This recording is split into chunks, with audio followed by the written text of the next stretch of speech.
Every mitzvah needs to have a bracha. For example, when we eat an apple, we make the bracha borei pri ha'etz. Here, for our discussion, the mitzvah of Pesach, the mitzvah of Chagiga, two separate korbanot. They need to have a bracha. It's called birkat hamitzvot. We are going to hear two different avenues. One way, we ask a question: what happened if someone, before eating the Pesach lamb, and as we discussed many times in this masechet, in this tractate, we have to have a special blessing, and that applied to making the Paschal lamb, and the bracha Baruch Ata Hashem Elokeinu Melech HaOlam Asher Kiddushanu B'mitzvotav V'tzivanu Le'echol et HaPesach, and commanded us to eat the Paschal lamb. So very simple, very similar. They made another bracha for anything that combined at that time, such as Korban Chagiga. It's called Chagigat Arba'asa. And we explain, in order for the Pesach to be eaten ala sova, which means that the person should be totally satisfied, it was a bracha asher kiddushanu b'mitzvotav v'tzivanu le'echol et hazevach. So the same manner they used to make a bracha for all the others, which is the shalmei nedava, the offering that came as a voluntary act, etc., etc. Now, we have here a disputation in machloket, if one can cover the other. If one bracha, make a bracha, it's covered the other one. That's one avenue. There is another avenue that Rabbi Betzalel HaKohen referred, and he said that here we do not have any discussion in regard to blessing recited before eating the sacrificial meat, but it is, the reference here is a blessing recited when these offerings are actually sacrificed, which means it's not perceiving, it's while they're doing it. So in that sense, soon you see how it's this avenue, it fits better with the continuation of our discussion in Gemarrah, which discussed the relationship between sprinkling and pouring the sacrificial blood. Now, it's important to know that in our sugya, this will be just half of our discussion. We're going to have also the famous second part, which Mitzvah Hashem will lead us to the siyum, dealing with the brachot of Pidyon Haben, the firstborn son. After 30 days, we have to redeem it, the Kohen. So the question is, who is making the brachot? If one person can cover for the other, and that will be the second part of our sugya. So we, Mitzvah Hashem, begins this Mishnah, Tractate Psachim, the last daf, page Kuf Kaf Aleph, 121. Beirach birkat HaPesach patar shel zevach. So if a person make the bracha birkat HaMitzvot for eating the meat of the Paschal lamb, he exempt the blessing of the Chagiga, the other offering that come together with the Paschal lamb. Beirach et shel zevach lo patar et shel Pesach. However, since the Pesach is the core reason, is a centerpiece, so if you make a bracha ala zevach, as we explained earlier, asher kiddushanu b'mitzvotav v'tzivanu le'echol et hazevach, that is not covering the other part, which is the Paschal lamb, and soon we explain why. Rabbi Akiva Omer, לא זו פותרת זו, ולא זו פותרת זו. So, first I would like to start with the Or Zarua.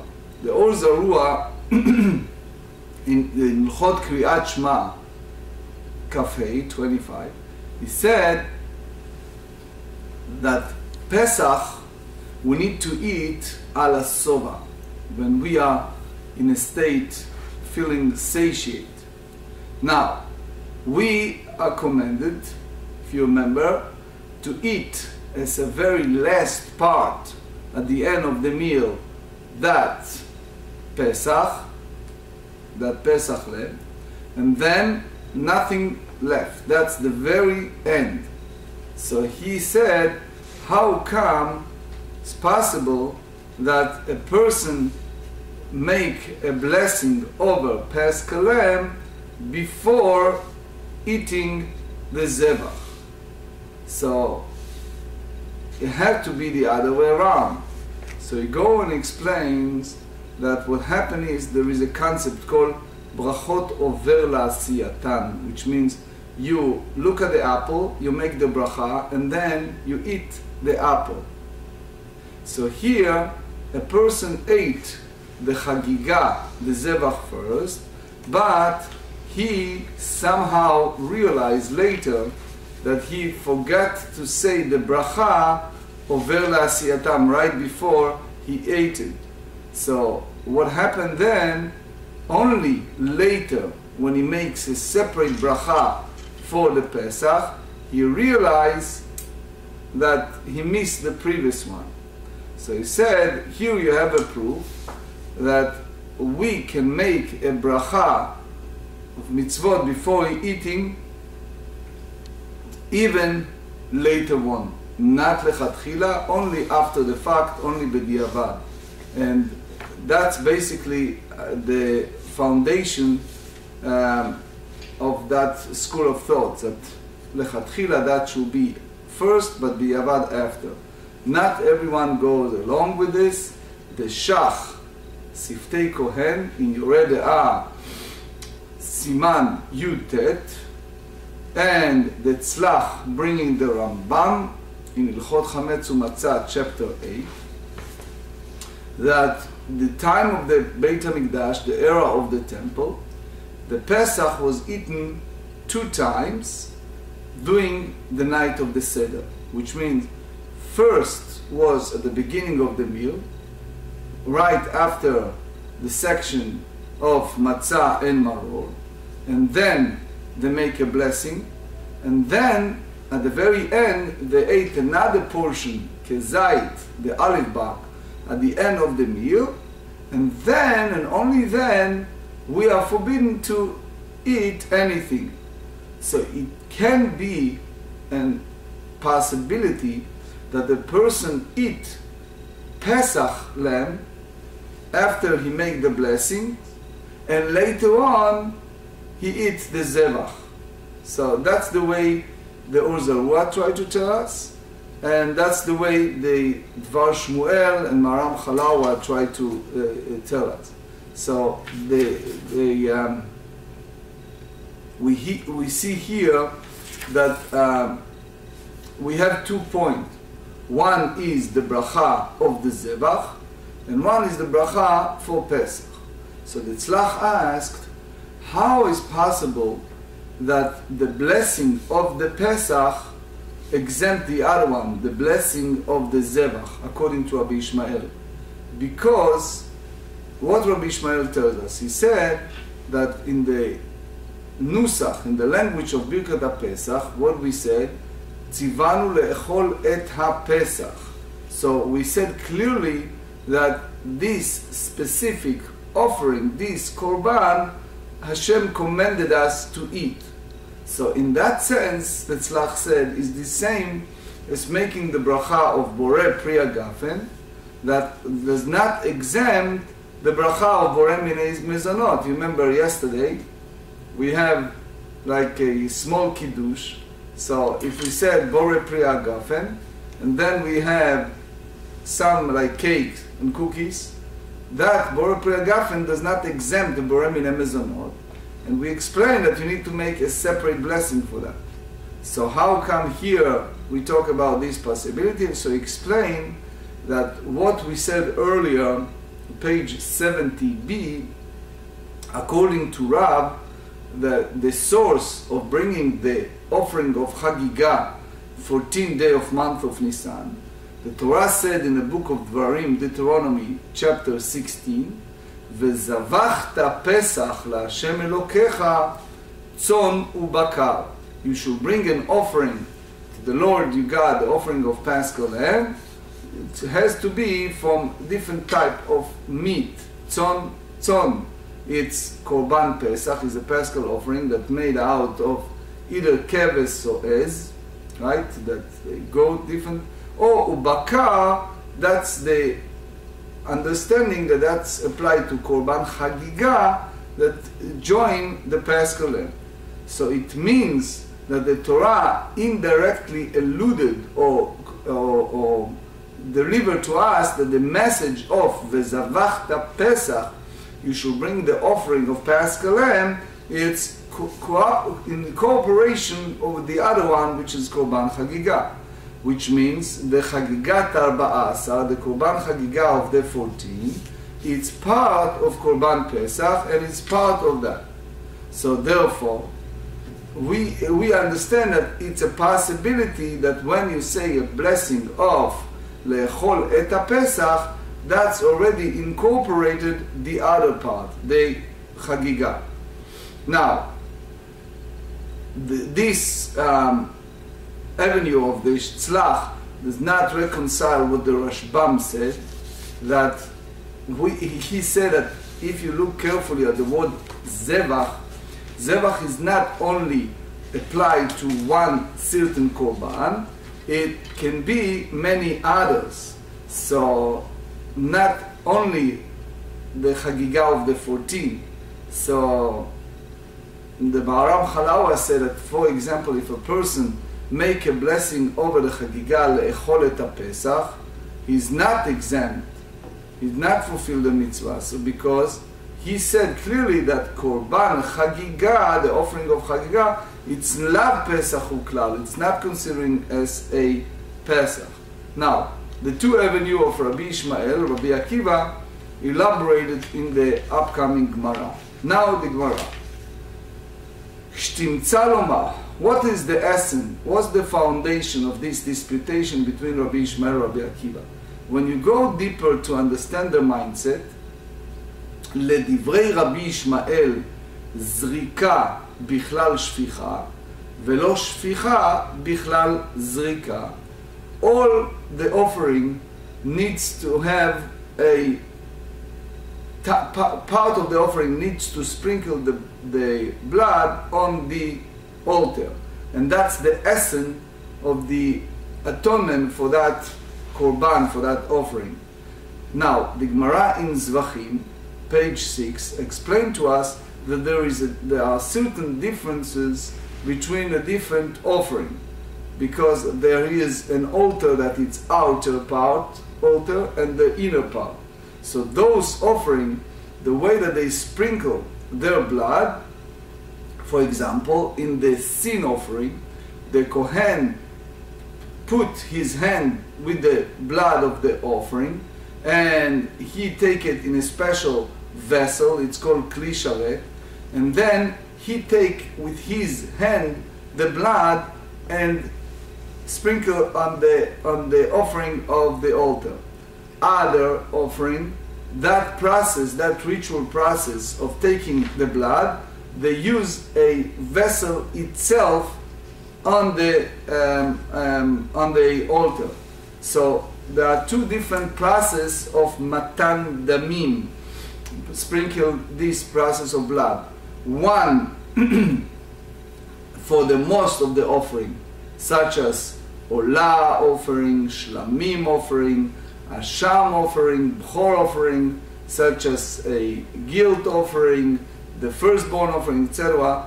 The Torah said clearly in the book of Vaikra, in both chapter 1, Pasuk 5, and chapter 3, the second Pasuk, chapter 7, second Pasuk, the Torah said clearly that we have to lizrok et adam, you have to throw the blood from this vessel, from the kli. So it means that the Kohen take that vessel and from far away throw the blood. Now, on the other hand, when it's come to an offering of animal tithe or the paschal offering, those you have to have shficha, which means you have to throw it, which means the Kohen stand close to the Yesod HaMizbeach, the foundation, the essence, the side of the Mizbeach, and very peacefully, calmly, he poured the blood from that vessel on the wall of the Mizbeach, and that blood come down to the foundation of the Mizbeach. So according to Rabbi Ishmael, shficha, it's something that incorporate zrika, which means by pouring that blood, it's incorporate the other part, which is sprinkling. So, and I just want to make sure that everyone understands it. So let's go and clarify it by the way the Rashbam tells us. We are explained that there are three different dinim, three different foundations when we have zrikat dam, when you sprinkle this blood. One is ba'etzba ala mizbeach, you take the finger and use the Kohen on the altar. That's one. The second one is bepesach, that you physically, the Kohen take physically the vessel and sprinkle it on the mizbeach and throw it on the mizbeach. But again, it's in a way a distance. But he comes not so distant, he's standing close there. But other offering, it's always from distance, from far away. So you see, it zevach, it's from far away. Pesach is shofech, who put it down. So Rabbi Ishmael said, if a person, instead of zrika, shficha, if instead of sprinkling, he poured the blood, he said he fulfilled it. So therefore, if he make a blessing on the Pesach, he exempt the zevach, which means that's b'di'avad, that zevach is included in the Pesach.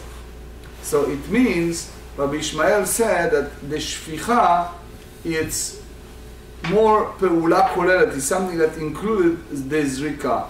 So even you have those offerings, that the Torah tells us that we have to have zrika, if you did shficha, it's okay. Now, they also have some differences in the matnot adam, which means most of the offering you do it, as we said every morning, saviv, around, which means that is a 4 matanot on the 4 korbanot, 4 korbanot, which we are doing at the 4 corners in a sin offering, or if it's a guilt offering or la offering, etc., we say that shtei matanot shehen arba, 2 that there are 4. Now, bchor, the firstborn, maaser, the tithe, the paschal lamb, you have to have only 1 time, as long as it's on the kira mizbeach, on the wall of the mizbeach, that it's the other side of the yesod, the foundation. That's the Gemarrah in Zvachim, page 56. So again, according to Rabbi Ishmael, the Chagiga offering can be accepted, but by taking and using this ritual with the blood, that proper for the paschal lamb, meaning shficha, that you pour. But the korban pesach, the paschal lamb, only can be by zrika, by sprinkling. So Rabbi Ishmael said that that's applied also in regard to the blessing, the brachot you make for those offering. The bracha of paschal lamb, it's considering general bracha that incorporate more than birkat hazevach. So therefore, if someone make only bracha of the Pesach, is incorporate the zevach and not the other way around. So it means that since we learn that the avenue of Rabbi Ishmael, that the blood of the Pesach needs to have this process of shficha, so he said that that's not the zrika. So that's one avenue of Rabbi Ishmael. לדברי רבי עקיבא, according to רבי עקיבא, לא שפיכה בכלל זריקה, ולא זריקה בכלל שפיכה. רבי עקיבא hold that these two are totally different, which means one cannot exempt the other. Since the blood of Paschal lamb needs to have shficha, and dam chagiga needs to have zrika, so one cannot cover the other. So since this process of ritual blood will not incorporate each other, also the two blessings, two brachot for eating those offerings will not exempt from one another. So the Chazon Ish asks why this has to do with eating. Basically, if you see in Gemarrah in Zvachim, we study page Tetzayin, page 16. So we have a blessing on bracha l'akravat HaPesach, for bringing the Pesach, and we have blessing for bringing the zevach. So here the Var Shmuel explained that when it's come to dinei achila, so we basically connected to each other, but basically Rabbi Akiva said that one cannot exempt the other. It's each one, it's separate, and one cannot be connected. To see more of that, you see in the Chazon Ish, Zvachim Tetzayin, Zvachim 16. So Rashi tells us, לא שפיכה בכלל זריקה, כלומר שאם נותן פסח בזריקה ושלמים, בשפיכה לא עשה כלום. I explained in my book, ביורי הכלומר ברש"י על הש"ס, that Rashi here used the word klomar in my best understanding. Rashi have an issue, what's the relationship between shficha and zrika to the disputation between Rabbi Ishmael and Rabbi Akiva in regard to the blessing of the zevach and the Pesach. And Rashi tells us that the truth is that shficha and zrika, it's two different type of avodot, it's two different type of work, sprinkling and pouring. So if he does one instead of the other, he did not fulfill the obligation. So since they are not the same when it's come to matan damin, therefore also the blessing of one not exempt the other. You're welcome to read more. I explained it at length in my book. Now we just turned the page, Kuf Kaf Aleph Amud Bet. Now it's a new sugya. The Rashbam tells us here something very important. He said, Rabbi Simlai ikla lefidyon haben. Rabbi Simlai attended a ceremony of redemption of firstborn, meaning we have a biblical obligation not only to have the brit, the circumcision at the 8th day, but also at the 30th to have a redemption of the firstborn by having the Kohen, which is in a sense representing of Hashem, redeem the child. So here Rashbam said, Mishum de aire matnitin bishnei minei brachot be'adam echad.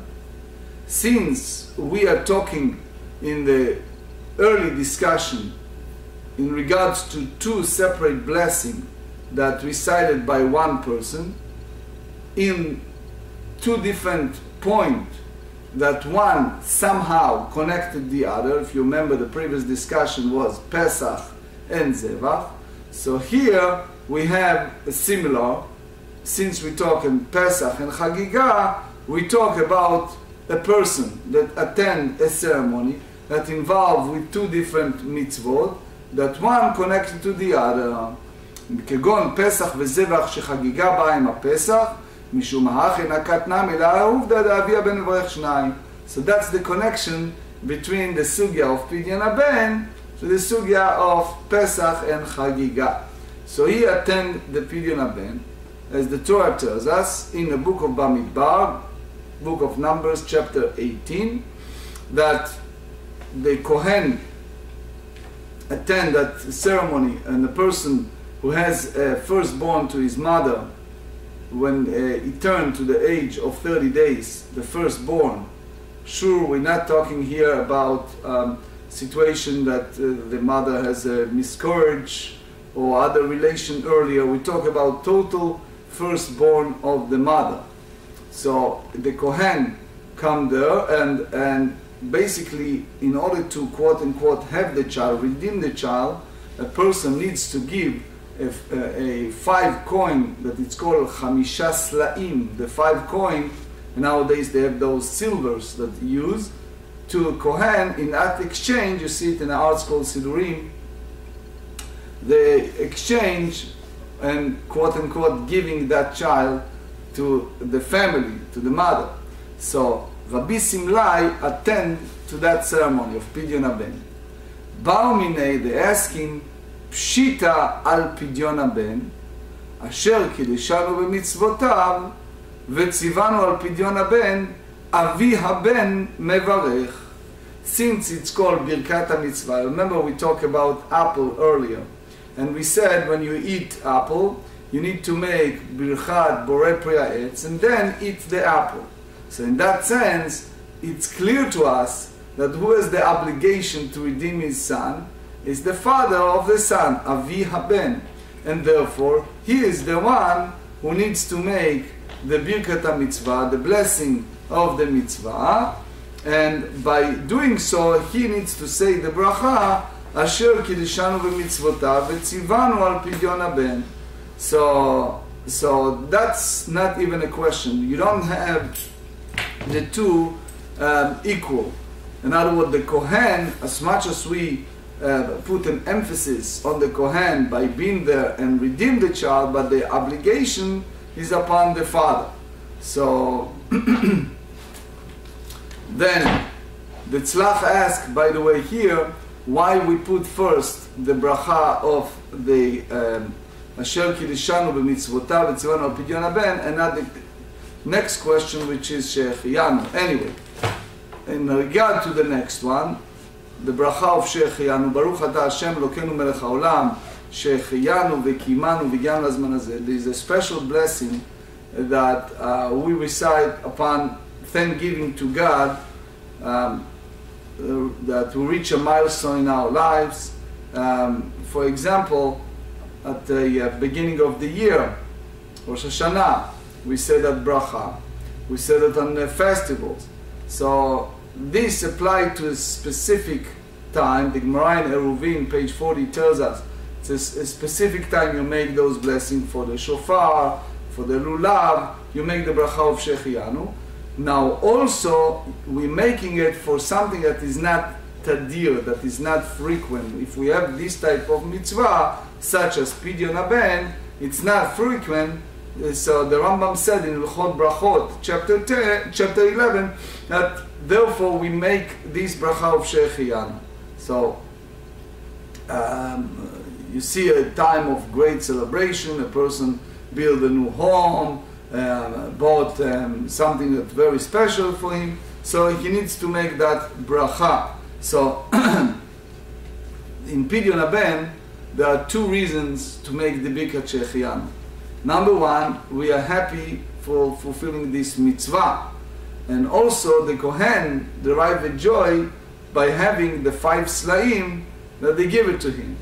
So since he had that joy, so the question is, who is the one that make that bracha of Shehechiyanu? So they said, Kohen mevarech or Avi Ben mevarech? Who is the obligation? Because let's think together. Who is the one who have the great joy? Because the father of the son, the firstborn, have the joy that he have quote unquote reached that milestone, have part of this mitzvah and have back his son. Or the Kohen, this must explain to us. Kohen mevarech dekamate hanaa leyadei. Maybe you think that the Kohen needs to make the bracha. Why? Because he makes money. He has the 5 slaim. So since he has the 5 slaim, he has some material joy out of that. So he should make the bracha of Shehecheyanu for that. Or Avi ben mevarech deka'avid mitzvah. Or you say that the father of the son and make the bracha because he fulfilled the mitzvah. So several questions we can ask. Number one, what's the problem for asking both of them to make the bracha? The Kohen should make the bracha because he have the material joy for having the money, and the Avi Ben for fulfilling the mitzvah. So the Rashba explained that since we have other matnot kehuna, these other avenues that the Kohen can make money over gifts that he received, and over there we do not ask him to recite the bracha Shehecheyanu for that joy. Even the Kohen derive material benefit from that. So it means that here the whole obligation just because we have this mitzvah. So what is proper? The big question here, what is proper to do? Which one has the proper? So there are some rabbis that hold that both of them should make the Shehecheyanu. But there is a concept in Halacha we study many times. For example, early in page 115b, that Shomea keoneh, that if you hear someone else say the bracha, you exempt by hearing that person. So the question is, who will take precedent? Who is more important in that sense? Is the father of the son or the Kohen? So soon you see the conclusion that the father of the son. Now, it's like, imagine a situation, someone inherited a lot of money from his father. Now, in one hand, he lost his father. Sometimes it's sadness, not always. As you know, there are many cases of maintaining in a senior home under very hard circumstance for a long time the father. So in that sense, what's the key point? He is sad, he needs to say Kaddish, but then he inherited all the wealth, right? So anyway, soon you see indirect answer to that point. So he reached a point, Rabbi Simlai, lo hava beyadei, which is a fascinating point, and it's good also to learn the Masechet with that point. The rabbi tells us, what does that mean, lo hava beyadei? Ata shail beit midrasha, meaning it's not embarrassing for us to say sometime, I don't know, let me go and ask. Where do we learn it from? You learn it in Moshe Rabbeinu. You remember in the Torah, when we studied, it was a question in a Mekoshesh, the fellow that violated Shabbat, and Moshe Rabbeinu brought it before God to clarify what needs to be done. So think, if Moshe Rabbeinu did it in the Torah, Rabbi Simlai also have this question, so it's not embarrassing to go to the Beit HaMidrash and ask.